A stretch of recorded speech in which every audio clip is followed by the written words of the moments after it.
Greetings, friends, and mostly enemies. Today, we have our first community-requested video. Norm asks, how would I recommend to people who do not have my credentials, like my personal training cert and my study into diving, how would I recommend people who don't have that kind of background knowledge go about researching and writing stuff about the human body, physical action, stuff like that? So, without further ado, here's my 10 suggestions. First, do the thing.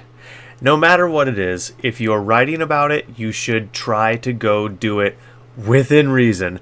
Don't go storm Area 51. Do not crash a car on purpose.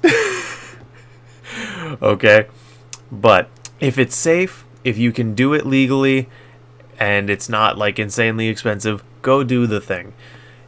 Whatever it is, if you can do it, it will give you immense insight and first-hand experience into writing it believably.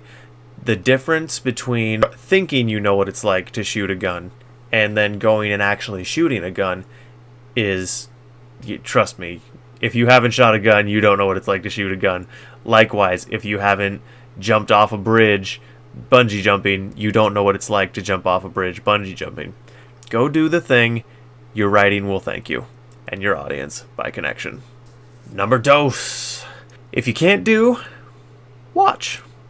YouTube has made millions upon millions of hours of footage readily available to you, to me, to everyone. There's tons of footage on YouTube of any kind of physical activity you could imagine, and that includes people crashing cars and explosions and shooting guns. So if you have some kind of a personal or moral or safety objection, or it's just not legal to go do what you need experience doing, watch some footage of it.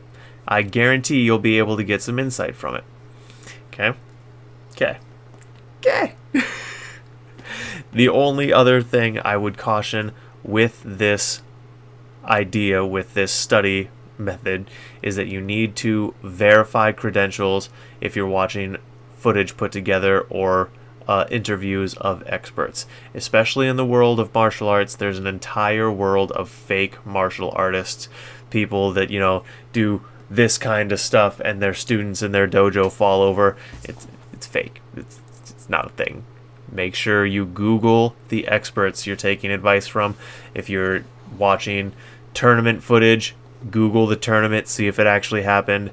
These simple things you can do to verify your research will ensure you don't have a very embarrassing misstep. Classic research. Classic research is, you knew it was going to be on this list. Come on.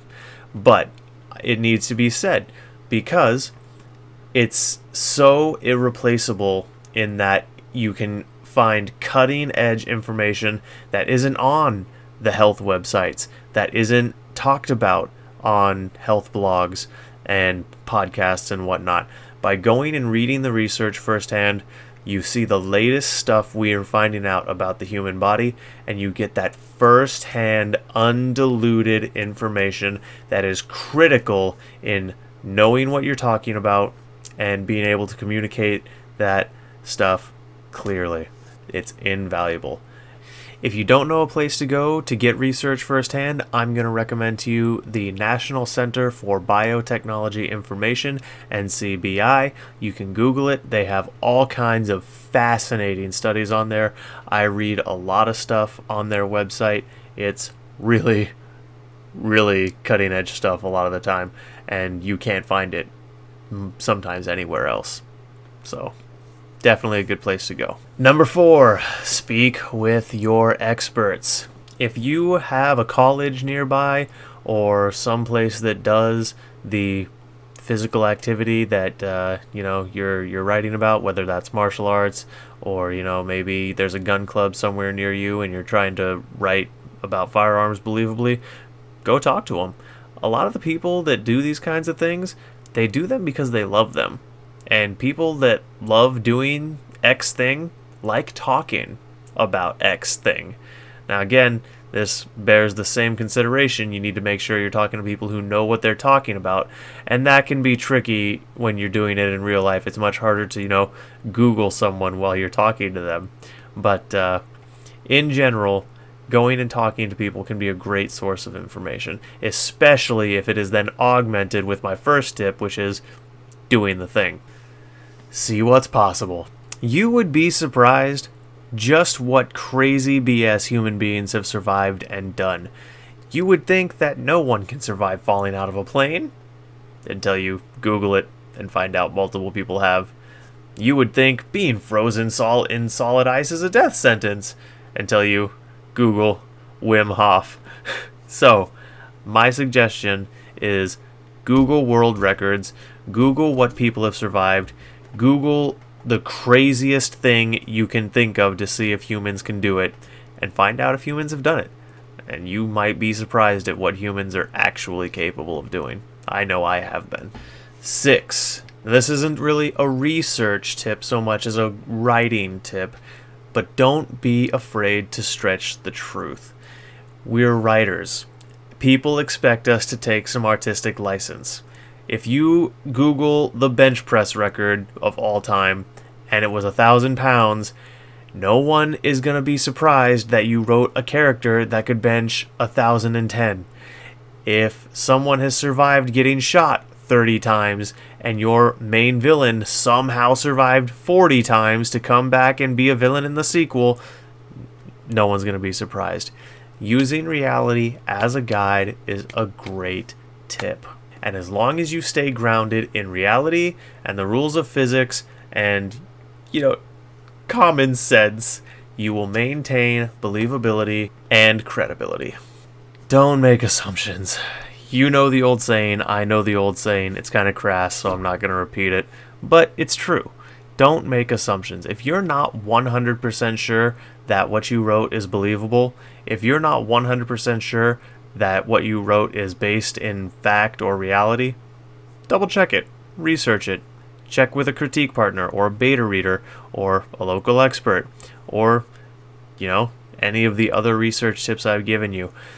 And above all else with this one, I'm going to say, if it just seems like it's a little bit on the BS side and there isn't something in your story to kind of explain it away, like he's a cyborg, so of course he could survive this, or I have a magic system in place so I can fudge it a little bit. No, if you're trying to be grounded in reality, don't make assumptions. General study. I cannot tell you how important I believe this is. Knowing a little bit about everything not only will help you write physical stuff and action and, about the human body and the ways it works more believably, it will help you write everything more believably. Simple fact of the matter is that knowledge has a way of interconnecting with itself. The more you know about any given thing, the more you can apply that knowledge to other things, even in seemingly unrelated ways. You might never think that knowing about how a hydraulic cylinder powers a jackhammer would be useful to you when you're talking about writing about athletics, until you realize the heart is the world's oldest hydraulic pump. Interconnecting knowledge can be invaluable. Don't forget the mental aspect. If you write about what someone is doing physically and you don't talk about how it's making them feel, whether or not they like doing it, what sensations are going on in their body, it's not going to be an immersive experience. You have to express to your reader how it's making the character feel and what they are going through, not only physically, but mentally.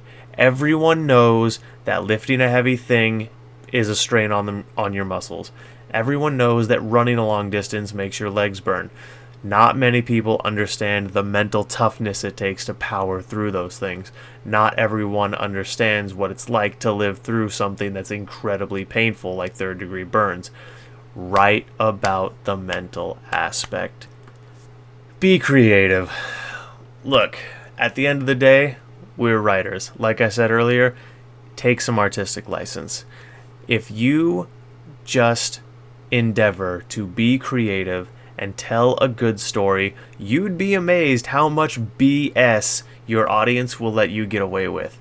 Everyone knows Captain America could never lift a tank if anything like that actually existed. A super soldier serum, or someone who was at the peak of humanity. No human is ever going to lift a tank. But comic book fans let that go because it's such a good story, and the surrounding world makes things like that plausible. So, tell a good story, make that your main focus, and you'll be able to fudge stuff without getting in any kind of trouble. That's a double-edged sword. If you have a lousy story and you try to use all kinds of awesome explosions and cool action, aka Michael Bay in it, then it's not going to go over well. I guarantee it. Special bonus round. This one actually isn't mine, but I'm going to throw it in here just because it is a great piece of advice.